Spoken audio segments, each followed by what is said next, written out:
Now before we begin, I'd like to stress that I would in fact consider myself a horror fan.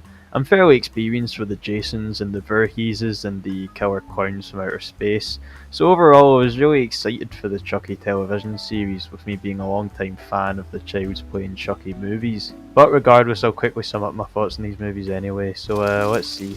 First one's the best, followed closely by the second. Don't really know what the fuck happened here, but I enjoyed myself well enough, and the last two were also pretty good. So I guess my question here is, what the fuck happened?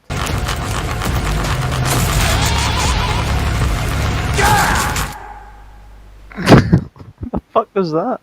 I mean, the last two movies were some of the best shot in the whole franchise, and the cliffhanger at the end of the last one got me really excited for what would happen next. But now that I've finished all 8 episodes of this, I'm just left feeling disappointed. The main problem with the show is the editing.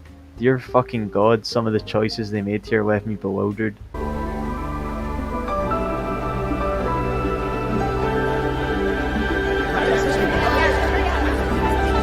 I can't believe someone honestly thought that this awful shot of the Chucky doll being overlaid onto young human Chucky's face would be a good idea. Yeah, I know there's always been comedic elements to this character, and I wouldn't change it for the world, but come on, this wasn't done to be funny. It definitely has this made-for-TV quality to it, although the effects actually look pretty good, but the writing... Hi there, friends. There's so many awkward fucking scenes where some of the characters just say stuff that no one would ever say. This creepy doll just creeps me the fuck out. The sound design is also awful. Anytime I was even a little invested in a character, it was immediately ruined when I'd hear this fucking Hell's Kitchen Gordon Ramsay sound effect. I never screamed like that in real life, you know, I was all acting. Only in the bedroom. Well, it wasn't even used just once or twice, it was used constantly, and it's the most distracting thing ever. There's also a couple of lines that were obviously inserted during post. Devin's gonna get you out of here. But what about Daddy?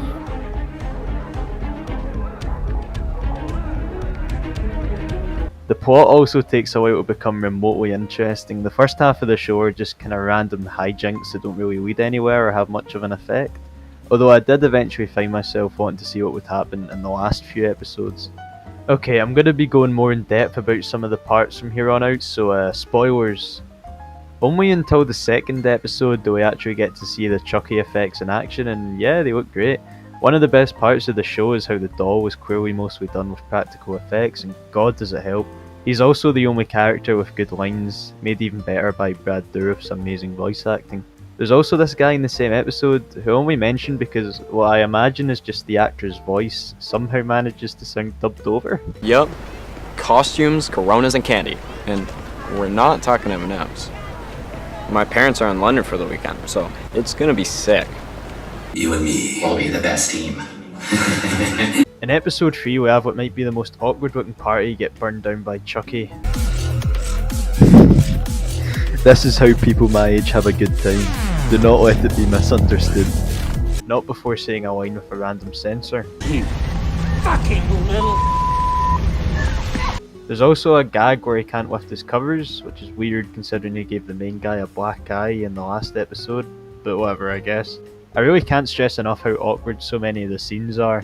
This can be due to the editing, acting, writing, or just all of them at once. And there's this there's this one character that just kind of goes in and starts eating all of the little girls like food, and then has a scalpel thrown into his back. I can't move. So in episode 5, Jennifer Tilly shows up and does an amazing job playing Tiffany as usual. She was consistently my favourite part about the 2 movies she's in, so it's great to see her character return. This is also around the time where the show becomes a lot more self-aware. The show brings up events and characters from the older films quite a lot, and it's honestly just nice to see one of these horror franchises actually have consistency, which is very rare for this genre. In episode 6 we see the return of Andy and Kyle, who are returning characters from some of the older movies. Unfortunately though, instead of learning what happened in between then and now, where the two of them are sort of these X-Files Chucky hunters, is completely glossed over. At least the kills look cool. And that's really all I have to say about this show. The fans of the movie seem to like it, so I can't really dislike it all that much, but for me it just feels like missed potential. and a sad continuation to a story I was otherwise excited to see pan out. Anyway, I hope anyone who made it this far enjoyed the review. I know it wasn't really structured well, but honestly just don't have much to say about this show. It's just one of the more bizarre things I've seen come out this year. But it is far from the worst season of television I've seen released this year. Thank you for watching. I'll hopefully be making more videos in the near future, but we'll see. And without further ado... You're all a bunch of fucking assholes! Let's go. I'm out of here!